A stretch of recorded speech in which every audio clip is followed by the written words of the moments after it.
১৫০০ বছর পূর্বে আল্লাহর নবী মদিনার মসজিদে একদিন মুস্কি হাসি দিয়েছেন, তাবাসসুম হাসি দিয়েছেন। হঠাৎ করে উপস্থিত সাহাবীরা ডাক দিয়ে বলে, নবী গো, কারোর সাথে কোনো কথা না, আপনি এমন মুস্কি হাসি কেন দিলেন? এই হাসির ভিতরে একটা রহস্য আছে। একাকী কোনো মানুষ যদি মিষ্টি হাসি দেয়, তাহলে আমরা কিন্তু মনে করি কোনো কারণ আছে এর ভিতরে, কি ঠিক নয় কি? তো সাহাবীরা প্রশ্ন করে বলছেন, হুজুর আপনি হাসলেন কেন? আল্লাহর নবী ডাক দিয়ে বলেন, আমার উম্মতেরা, সাহাবীরা শোনো, আল্লাহ তাআলা এমন মর্যাদা দান করেছেন, এই মুহূর্তে মেসেজ শোনো।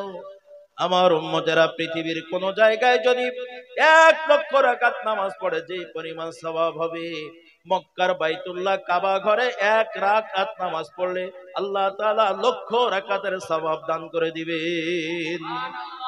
দয়ার নবী আমার ডাক দিয়ে বলে, সাহাবীরা ২ নম্বর কথা শোনো, পৃথিবীর কোন জায়গায় আমার উম্মত যদি ৫০,০০০ রাকাত নামাজ পড়ে, যে পরিমাণ সওয়াব পাবে, আমার মদিনার মসজিদে ১ রাকাত নামাজ পড়লে ওই ৫০,০০০ রাকাতের সওয়াব আল্লাহ তাআলা দান করে দিবেন। বড় মজার বিষয়, মসজিদে নববী তখন পাকা ছিল না। মসজিদে নববী খেজুর গাছের খুঁটি, কোন পাকা পিলিয়ার দেওয়া ছিল না। মসজিদে নববীর ছাউনিতে কোনো ছাদ দেওয়া ছিল না, খেজুরের পাতার ছাল ছিল। মসজিদে নববীর চতুর্দিক থেকে খেজুর পাতার বেড়া দেওয়া, নিচের ফ্লোরটা আলো মাটি, কোনো টাইলস নাই, মার্বেল নাই। তাহলে এই ছোট্ট মসজিদটা খেজুর পাতা দিয়ে সকল দিক দিয়ে বেষ্টনী দেওয়া, এই মসজিদটাই নামাজ পড়লে আমাদের মসজিদের চেয়ে ৫০ গুণ সওয়াব বেশি হওয়ার কারণটা কি?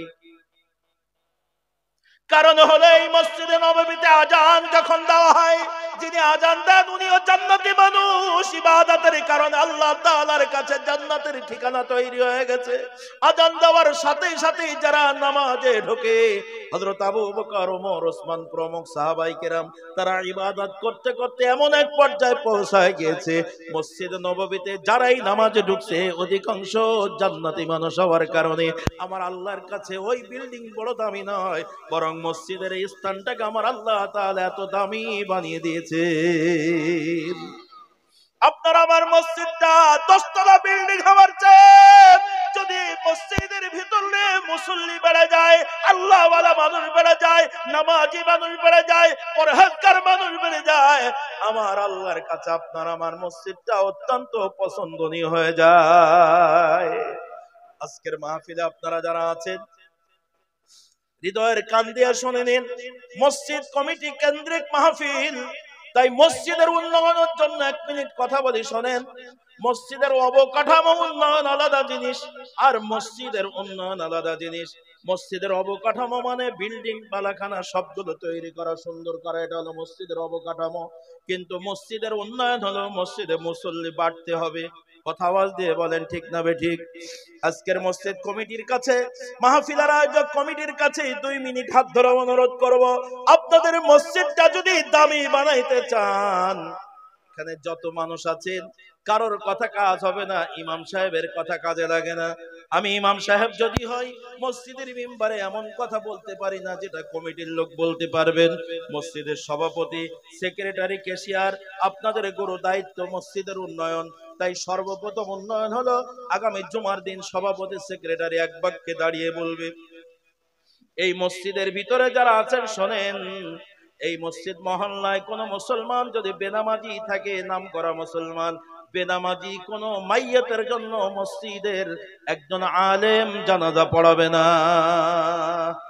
এ কথা কি বলা যাবে? এ কথা কি বলা যাবে? এটা ইমাম বলতে পারবে না। ইমাম বললে তার পরের দিন চাকরি থাকবে না। কিন্তু সেক্রেটারি সাহেব বলতে পারবে, সভাপতি বলতে পারবে, কারণ ওরা সমাজের প্রভাবশালী মানুষ। বলবেন হুজুরে বড় কথা বলার কারণ কি? বড় কথা বলার উদ্দেশ্য হলো, শোনেন ১ মিনিট। আপনাদের ইমাম সাহেব বিথারি বাজারে বসে আছে, নামাজের সময় হয়েছে, উনি নামাজে আসেন নাই।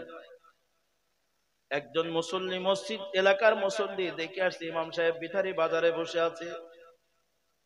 সেক্রেটারি সাহেব ফোন করছে, হুজুর কোথায়, নামাজে আসলেন না? হুজুর একটা মিথ্যা কথা বলছেন। কি? আমি বাড়িতে আছি, আমার শরীরটা বেশি ভালো না। আচ্ছা, মিথ্যা না সত্য বললো? মিথ্যা কথা বলছে।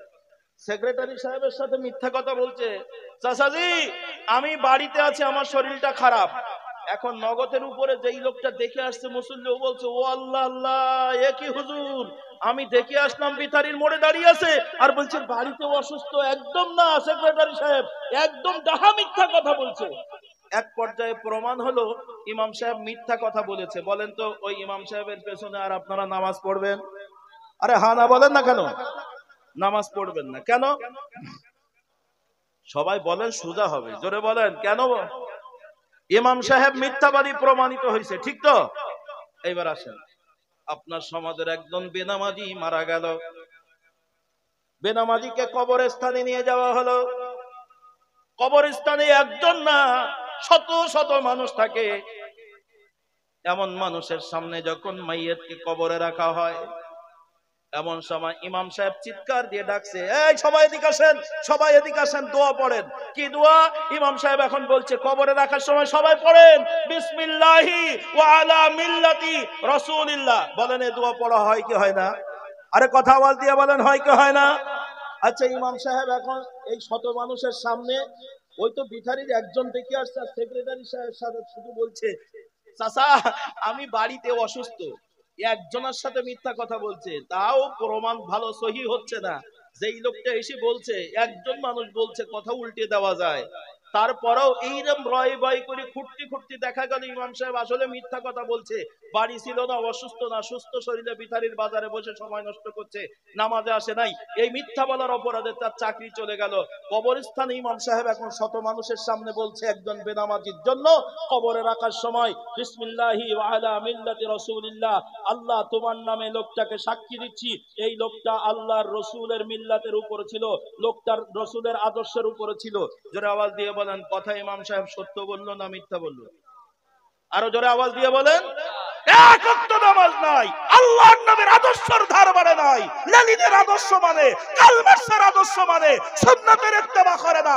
ইমাম সাহেব শত মানুষের সামনে, কবরস্থান একটা ভয়ের জায়গা, ভয়ঙ্কর জায়গা, কবরস্থানে দাঁড়াইয়া ইমাম সাহেব টাটকা মিথ্যা কথা বলল। এই ইমামের পেছনে কেমন করে একজন মুত্তাকির নামাজ হয়? আপনারা আমার উপরে রাগ করে বসছেন। ভাই আমি আপনাদের ইমাম না, আমারও চাকরির ভয় নাই। সর্বোচ্চ আমার একটা ভয় আছে, আর দাওয়াত দেবেন না।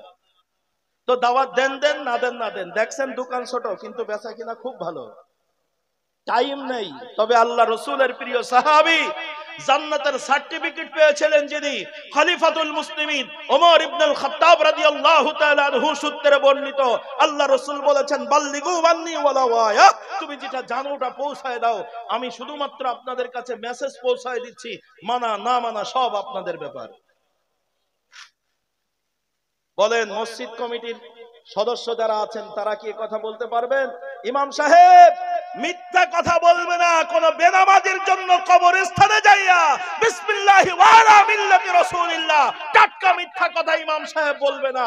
কারণ আমরা ইমামকে নিট এন্ড ক্লিন চাই। ইমাম সাহেব সুদ মুক্ত, ইমাম সাহেব ঘুষ মুক্ত, ইমাম সাহেব মিথ্যা মুক্ত, ইমাম সাহেব একজন নিট এন্ড ক্লিন ভালো মানুষকে দিয়েই আমরা নামাজ পড়াই। সুতরাং হাজার মানুষের সামনে কবরস্থানে যে মিথ্যা কথা বলবে এরকম ইমাম সাহেবকে আমরা জোর করে কবরে নিতে চাই না। তাই আমাদের গোটা পশ্চিম পাড়া বিথারিতে যত মানুষ মারা যাবে, কোন বেনামাজির জন্য মসজিদের একজন মুখলেস ইমামকে দিয়া জানাজা পড়ানো হবে না। বেনামাজির ইমাম পড়া, বেনামাজির জন্য ইমাম হবে বেনামাজি। এটাই হলো মসজিদের উন্নতি। আগামীকাল বলেন এ ঘোষণা দিলে মসজিদে মুসল্লি বাড়বে না কমবে? আরো জোরে আওয়াজ দিয়ে বলেন বাড়বে না কমবে? কিন্তু সভাপতি সাহেব বলতে পারবে না, কারণ এই রোগী ওনার বাড়িতে অনেক আছে। সেক্রেটারি সাহেব বলতে পারবে না, কারণ ওনার বাড়িতে এরকম বেনামাজি রোগী অনেক আছে। কষ্ট নিয়েন না, আল হাক্কু মুররুন, হক কথা তিতা লাগে। তবে আধুনিক চিকিৎসা বিজ্ঞান বলছেন তিতা ওষুধে কাজ হয় বেশি। কষ্ট হচ্ছে আপনাদের? ভাই আমরা যখন মারা যাব, 1 মিনিট, মারা যাওয়ার পরে একটা খাটিয়ায় আমাদেরকে ওঠানো হয়। কথা আওয়াজ দিয়ে বলেন ঠিক না বেঠিক? আচ্ছা খাটিয়াটা কোথায় থাকে একটু জোরে বলেন। এই খাটিয়াটার দাম 10,000 টাকা, 15,000 টাকা। খুব ভালো এসএস পাইপ দিয়ে করলে পাওয়ারফুল এসএস পাইপ দিয়ে করলে 20,000 টাকা। আচ্ছা, আমরা প্রত্যেকটা মসজিদে থাকি আলহামদুলিল্লাহ, আমরা লক্ষ টাকা খরচ করে, কোটি টাকা খরচ করে বাড়ি বানিয়েছি পরিবারের সদস্য সুন্দর করে রাখার জন্য, পরিবারের সদস্যদের সুন্দর ব্যবস্থার জন্য পানির ব্যবস্থা করেছি, তাতে 50,000 1 লাখ টাকা খরচ হয়ে গেছে। পরিবারকে নিয়ে যাওয়ার জন্য একটা সুন্দর গাড়ি কিনে রেখেছি, মাশাআল্লাহ, এগুলো প্রয়োজন। আচ্ছা, আমার পরিবারের সদস্য টুডে টুমরো সকলেই মরে যাবে, আমি সহ, ঠিক নয় কি? আমি জানি মারা যাব। আপনি লক্ষ লক্ষ টাকার মালিক, কোটি টাকার মালিক, আপনার বিথারি মাঠে, আপনার এলাকার মাঠে লক্ষ লক্ষ টাকার জমি আছে, 100 বিঘা জমি আছে, আপনিও মারা যাবেন। আচ্ছা, মারা যাওয়ার পরে একটা খাটিয়ায় যেহেতু উঠতেই হবে, তাহলে এই খাটিয়াটা মসজিদে না রেখে প্রত্যেকের বাড়ি বাড়ি একটা বানাইলে অসুবিধা কি? আপনারা কোনোদিন ভাবেন না এই বিষয়টা নিয়ে? মসজিদের জায়গা কম, আমাদের বাড়িতে অনেক জায়গা খালি পড়ে আছে, সবার ভিটা বাড়ির ভিতরে অনেক জায়গা, রান্নাঘরের ভিতরে জায়গা, গোয়ালের ভিতরে জায়গা, অনেক ঘর আছে যে ঘরের ভিতরে মানুষ থাকে না, এমন ঘরে অনেক জায়গা পড়ে আছে, সেখানেও রাখতে পারতাম, কিন্তু কেন একজন কোটিপতি ওই দানের খাটের উপরে ঘুমায়, আবার একজন নিকৃষ্ট গরিব মানুষ, সমাজের সবচেয়ে কম দামের মানুষ, সবচেয়ে পয়সাহীন মানুষ, এই মানুষটা ওই খাটের পরে ঘুমায়, একই খাটিয়ার উপরে মৃত্যুর পরে আমরা ঘুমাই। তাহলে কেন আমরা বাড়িতে এমন একটা খাটিয়া বানিয়ে রাখলাম না? মসজিদের উন্নয়নের জন্য বলছি, হৃদয়ের কান দিয়ে শুনে নিন। আজকের মজলিসে আপনারা যারা আছেন, কেন মসজিদের খাটিয়া মসজিদে থাকে, এর কারণটা একটা পর্যালোচনা করেন ভাই, একটু হৃদয়ের কান দিয়ে শুনে নিন। ও ভাই, আপনার এলাকায় অমুসলিম ভাইরা বসবাস করে, একটু আগেই বলেছিলাম, অনেকের সাথে অনেকের বন্ধুত্ব আছে, আপনার বাড়িতে বিয়ে শাদী হলে দাওয়াত দেন, আপনার মোটর বাইকে 2 বন্ধু ঘুরে বেড়ান, একজন মুসলিম একজন অমুসলিম, কোনো আমি বিরোধিতা করছি না, বোঝার জন্য বলছি। একে চায়ের দোকানে চা খান, সুযোগ পেলে অনেক সময় অমুসলিম একটা বন্ধুকে নিয়ে এক কম্বলের ভিতরে ঘুমিয়েছেন, আমি বিরোধিতা করছি না। তবে এখন বলি, আপনার একটা অমুসলিম বন্ধু যদি মারা যায় আপনার গ্রামে, ভাইজান, আপনার মসজিদের খাটিয়াটা আপনার অমুসলিম বন্ধুকে শ্মশানে নিয়ে যাওয়ার জন্য একটু দেওয়া যায় কিনা? আরো জোরে বলেন, দেবেন না কেন? একই মোটর সাইকেলে উঠছিলেন, তখন তো কোনো বাধা ছিল না, একই কম্বলে ঘুমিয়েছেন, তখন বাধা ছিল না, একই টেবিলে বসে খানা খেয়েছেন, তখন বাধা ছিল না। তাহলে আপনার বন্ধু, আপনার প্রতিবেশী অমুসলিম ভাইরা মারা গেল, মসজিদের খাটিয়াটা দিলে আপনাদের অসুবিধা কি ছিল? ওরা শ্মশান থেকে নিয়ে এসে ধুয়ে পরিষ্কার করে আবার আপনি আপনার মসজিদে রাখতে পারতেন, কিন্তু দিলেন না কেন? হুজুর, এটা মসজিদ পবিত্র জায়গা, এই পবিত্র খাটিয়াটা অপবিত্র কোন জায়গায় ব্যবহার করা যায় না। কান্না কুল্লু মুশরিকুন নাজাসাতুন, আমার আল্লাহ বলেছেন প্রত্যেকটা মুশরিক হলো নাপাক, এজন্য আল্লাহু আকবার, ওটাকে মসজিদের খাটিয়ায় ওঠানো যায় না। কথা কোন ঠিক না বেঠিক? এ কথা ঠিক, আপনিও একমত হলেন। এখন আসেন, যেই লোকটা নামাজ পড়ে না, আমার নবী বলেছেন মুসলমান আর কাফেরের মধ্যে পার্থক্য নাই। বিথারির বাজারে বিকেল বেলা মসজিদের মুয়াজ্জিন আযান দিয়ে দিল, আল্লাহর পক্ষ থেকে ডাক দেওয়া হচ্ছে, হাইয়া আলাস সালাহ,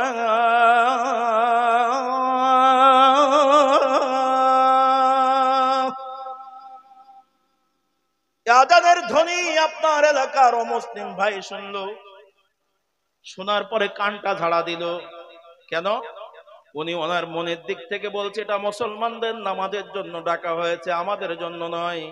তাই অমুসলিম ভাইটা আযান শোনার পরে কানটা ঝাড়া দিয়ে তার জায়গায় সে রয়ে গেল, নামাজকে মূল্যায়ন করলো না, মসজিদে গেল না, ধর্মীয় অনুভূতিতে তার জায়গায় সে ঠিকই করেছে। কথা বল দিয়ে বলেন ঠিক না বেঠিক? কিন্তু আপনার নাম আব্দুর রহমান, আব্দুল করিম, আব্দুল সত্তার, জিজ্ঞাসা করলে আপনার পরিচয় বলবেন আমি মুসলিম। আযান শোনার পরে আপনিও কার্তিক বাবুর মতন মুসলমানের ঘরের সন্তান হওয়ার পরে কার্তিক বাবু যেমন কান ঝাড়া দিয়ে নামাজে গেল না, হে মুসলমানের সন্তান, তুমিও আজান শোনার পরে তুমিও কেন কানটা ঝাড়া দিয়ে ওভাবেই রয়ে গেলে? তুমি মসজিদে গেলে না, যাই নামাজে গেলে না, নামাজকে মূল্যায়ন করলে না, তো তুমি বেনামাজি আর অমুসলিম মানুষের মধ্যে পার্থক্য কোথায়? আমি গবেষণা করে দেখেছি একটা জায়গায় পার্থক্য পাওয়া যায়, কারোর এক জায়গায় আগা কাটা আছে আর কারোর কাটা নাই। বুঝাইতে পারি না? কারোর একটা নির্দিষ্ট জায়গায় একটু কাপড় আগা কাটা আছে চামড়া, আর একজনের কাটা নাই, এই ছাড়া আর তোমার আর ওই অমুসলিমের মধ্যে কোনো পার্থক্য নেই।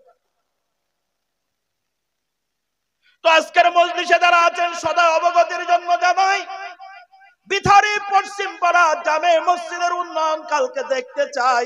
হুজুর একদিনের উন্নয়ন কেমন করে হবে? মসজিদ কমিটির ভাইরা যারা আছেন সবার কাছে আমার বিনীত নিবেদন, খুব সহজ ভাষা, একটু হৃদয়ের কান দিয়ে শোনেন। মসজিদের বারান্দায় দাঁড়াইয়া, মসজিদের মিম্বারে দাঁড়াইয়া একটা বার ঘোষণা দিয়ে দেন, আমার সমাজে যেই লোকটা নামাজ পড়ে না, সেটা নারী হোক আর পুরুষ হোক, কোন বেনামাজির জন্য আমার মসজিদের পবিত্র খাটিয়া বরাদ্দ হবে না। কেন কেন কেন? উত্তর হলো, মসজিদের খাটিয়াটা কেন মসজিদের ভিতরে, ওটা আপনার আমার বাড়িতে নাই কেন? এর কারণ হলো, একটু লক্ষ্য করো, একজন নামাজি যখন মসজিদে যায়, কষ্ট হচ্ছে আপনাদের? একজন নামাজি যখন মসজিদে যায়, ফজরের নামাজ পড়া হয়ে গেল, ফজরের নামাজ পড়ে যখন মুসল্লি বেরিয়ে আসে, তখন খাটিয়া যেন তার অন্তর থেকে বলতে থাকে, বস্তুর অন্তর থেকে এমন একটা আওয়াজ যেন আসতে থাকে, নামাজি তুমি মসজিদ থেকে চলে যাচ্ছ, খুব সাবধানে চলবা, আগামী ওয়াক্ত হওয়ার আগে হয়তোবা আমার উপরে তোমাকে চড়তে হবে। হে নামাজি, জোহরের নামাজ পড়ে চলে যাচ্ছ, সাবধান সাবধান, আসরের সময় হয়তো তুমি আসতে পারবে না, বরং তোমার বাড়িতে আমাকে যাওয়া লাগবে। এক ওয়াক্ত থেকে আরেক ওয়াক্ত নামাজিকে মসজিদের খাটিয়া মৃত্যুকে স্মরণ করিয়ে দেয়। ও দুনিয়ার মানুষ, তাই আমার আল্লাহ ডাক দিয়ে বলছেন, বান্দারে, আমার জান্নাত যদি পেতে যাও, আল্লাহ তা'বুদু ইল্লা ইয়া, একমাত্র আমি আল্লাহর জন্য ইবাদত করবা, অন্য কারোর জন্য নয়। এটা সবাই জোরে আওয়াজ দিয়ে বলেন, ঠিক না বেঠিক? সম্মানিত হাজিরিন, এখন চলে আসেন, আল্লাহ তাআলা তার ইবাদত করতে বলেছেন, কিন্তু সাথে সাথে একটা কথা রেখে দিলেন, ইল্লা ইয়াহু, অন্য কারোর ইবাদত করবে না। আমরা আল্লাহর ইবাদত করি, অন্যের করি কেমন করে? তার প্রমাণ করে দেই। আমার আল্লাহ অন্তরের ভাষা বোঝে, জোরে আওয়াজ দিয়ে বলেন, বোঝে না? বোঝে না? বোঝে। কষ্ট হচ্ছে আপনাদের কথা বলতে? হ্যাঁ, আল্লাহ তাআলা অন্তরের কথা জানে। আমার আল্লাহ রাব্বুল আলামিন তাও জানিয়ে দিয়েছেন, বান্দা খুব সাবধান, যাই করবে আমি আল্লাহ জানবো। আল্লাহু আলিমুম বিজাতিস সুদূর।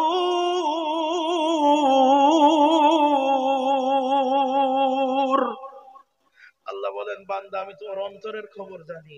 তোমার অন্তরে যেটা উদয় হয়, ওটা জবানে আসার আগে আমি আল্লাহ তাআলার আরশ আজিমে পৌঁছে যায়। সুবহানাল্লাহ বলবেন না?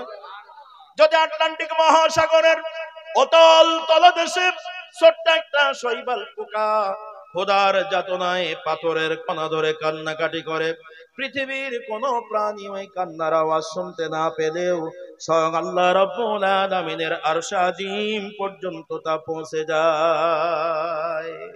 সুতরাং আমাদের মনের খবর কেউ জানে না, যিনি জানেন জোরে বলেন তিনি কে? তাহলে আমরা নামাজ পড়বো কার খুশির জন্য? একটু জোরে আওয়াজ দিয়ে বলেন। আল্লাহর খুশির জন্য নামাজ পড়বো, এটাই হলো মূল কথা। কিন্তু এই পৃথিবীতে অনেক নামাজি আছে, অনেক ভালো কাজ করেওয়ালা মানুষ আছে, অনেক রোজাদার আছে, অনেক হাজি আছে, অনেক দানবীর আছে, যাদের ইবাদত দেখতে দুনিয়ায় ইবাদত ভালো কাজ, কিন্তু আল্লাহ তাআলার কাছে ওটা কবুল হবে না। কেন? ১৫০০ বছর পূর্বে আপনার আমার নবী, দয়ার নবী মেসেজ দেন, আমার উম্মত খুব সাবধান, খুব সাবধান, কিয়ামতের ময়দানে আল্লাহ তাআলা মানুষের যখন বিচার করবেন, ওই সময় এক শ্রেণীর নামাজীদের নামাজগুলো দুনিয়ায় আল্লাহ কবুল না করে ওটা জমা করে রেখেছেন, ওই নামাজগুলো বান্দার মুখে ছুঁড়ে ছুঁড়ে মারবেন। এই পৃথিবীর এক শ্রেণীর হাজীদের হজগুলো আমার আল্লাহ কিয়ামতের দিন মুখে ছুঁড়ে ছুঁড়ে মারবেন। এক শ্রেণীর মানুষের দান সদকাগুলো আল্লাহর কাছে কবুল হবে না, বরং ওটা আমার আল্লাহ তাআলা বান্দার মুখে ছুঁড়ে ছুঁড়ে মেরে দিবেন। বান্দা ডাক দিয়ে বলবে রব্বুল আলামিন, কষ্ট করে নামাজ পড়েছিলাম, আজকে আমার মুখে কেন নামাজ ছুড়ে মারা হলো? হাজী সাহেব বলবে আমি কত লক্ষ লক্ষ টাকা খরচ করে হজ করেছিলাম, আজকে আমার মুখে কেন ছুড়ে মারা হলো? আল্লাহ ডাক দিয়ে বলবেন বান্দারে, ও নামাজি, তুমি নামাজ পড়েছিলে, দুনিয়ার মানুষ তোমাকে নামাজি বলবে তাই, ভালো বলবে তাই, বাহবা দেবে তাই। তুমি নামাজ পড়েছিলে আমি আল্লাহর খুশির জন্য না, নামাজ পড়েছিলে অন্যকে খুশি করার জন্য। হাজী সাহেব তুমি হজ করেছিলে, আমি আল্লাহকে খুশি করার জন্য তুমি হজ করো নাই। মানুষ তোমাকে হাজী বলবে তাই, দুনিয়ার মানুষ তোমাকে হাজী বলে ডেকেছে। যদি হাজী সাহেব না বলে তোমার অন্তরে কষ্ট লাগতো, তাই তোমার ওই হজ আমি আল্লাহর কাছে কবুল হয় নাই। তোমার এই ভালো কাজটা আমি আল্লাহ তোমার মুখে ছুড়ে মেরে দিলাম। আল্লাহ তাবারক ওয়া তাআলা পবিত্র কোরআনুল কারীমের 16 নম্বর পারা সূরাতুল কাহাফ 110 নম্বর আয়াতের শেষ অংশ আরো স্পষ্ট করে বলছেন, আমার আল্লাহ ডাক দিয়ে বলছেন, হে জান্নাতের দাবিদার শোনো, ফামান কানা ইয়ারজু লিকা রাব্বিহি ফালইআমাল আমালান সালিহা ওয়ালা ইউশরিক বিইবাদাতি রাব্বিহি আহাদা। জোরে বলেন আল্লাহু আকবার।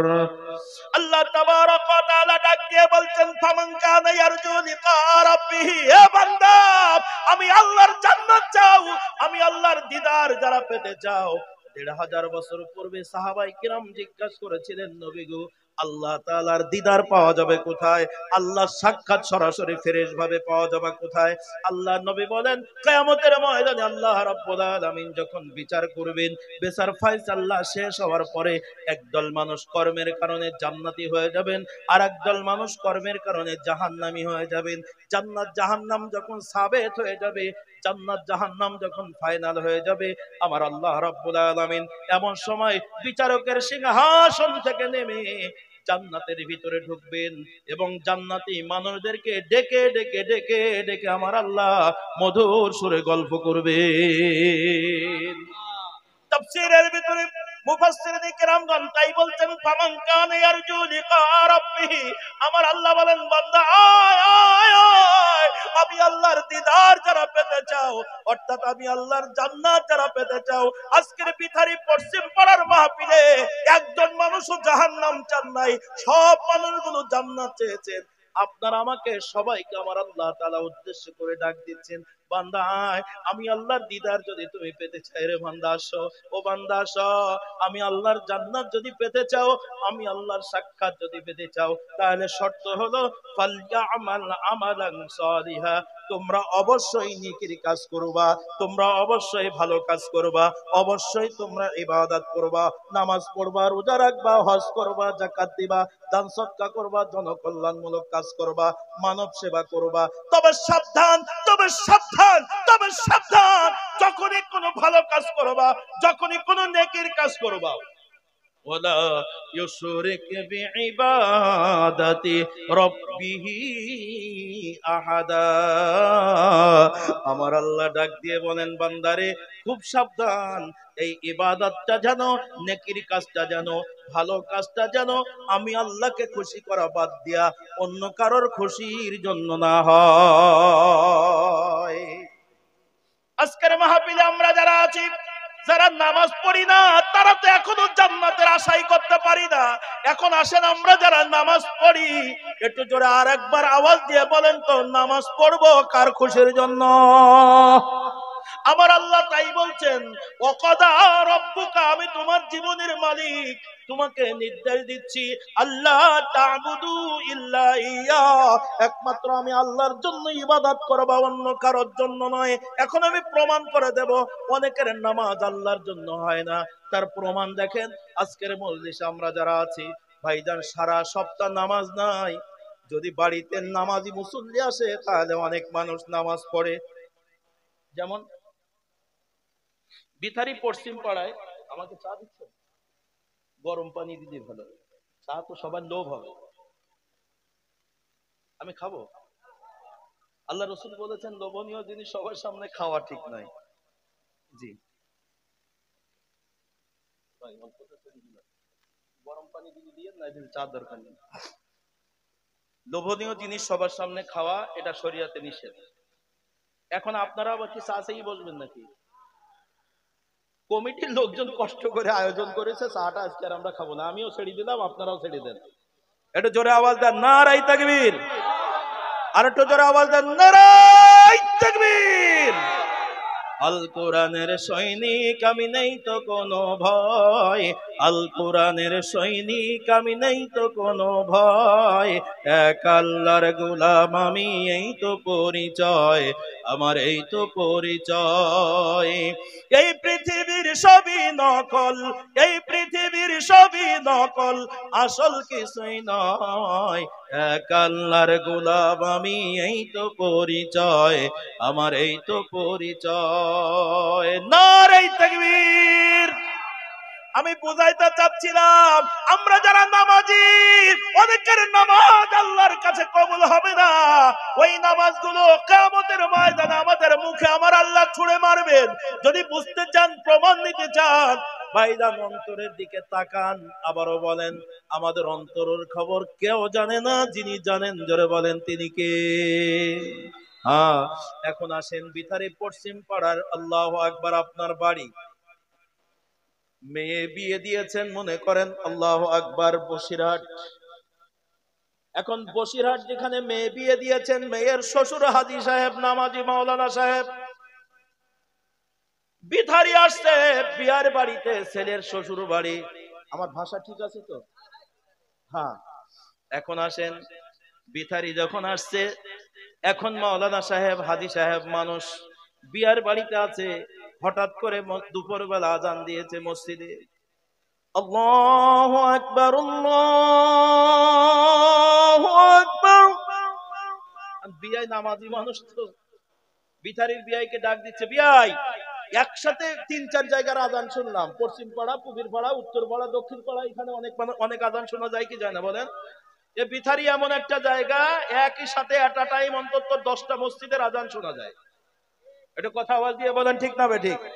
হ্যাঁ, বাংলাদেশের আজানও শোনা যায়, ইন্ডিয়ান আজানও শোনা যায়। জি, বুঝাইতে চাচ্ছিলাম, এই আজানের ধ্বনি শোনার পরে বসিরহাটের বিয়াই এই বিথারির বিয়াইকে বলছে, বিয়াই আজান তো দিল, আপনারা কোন মসজিদে নামাজ পড়তে যান? কারণ এখন সমাজে অধিকাংশ জায়গায় মসজিদ নিয়ে গন্ডগোল। এ মসজিদে যাবে না, ওই মসজিদে যাবে, ওই মসজিদে যাবে না, এই মসজিদে যাবে, এরকম গুতুগুতি আছে না নাই? এখন বসিরহাটের বিয়াই বলছে, বিয়াই আপনি কোন মসজিদের মুসল্লি, চলেন মসজিদে যাই, আজান দিয়েছে। এখন মনে করেন বোঝার জন্য বলছি, বিথারির লোকজন আবার রাগ করবেন না, আপনাদের দাওয়াতে আসছি তাই জন্য আপনাদের ঘাড়ে চাপিয়ে বলছি। এখন বিথারির বিয়াই নামাজ পড়ে না, তো বেকায়দায় পড়ে গেছে।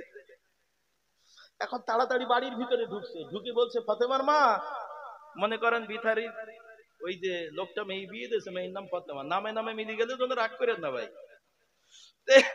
এখন ওই বাড়ি বিথারের বিয়াই বাড়ির ভিতরে ঢুকছে, ঢুকে ফাতেমার মাকে ডাকছে, ফাতেমার মা। ফাতেমার মা বলছে, কি হয়েছে এত চিল্লাচিল্লি কেন? আমি তো বিয়ের জন্য রান্না বাড়া করছি।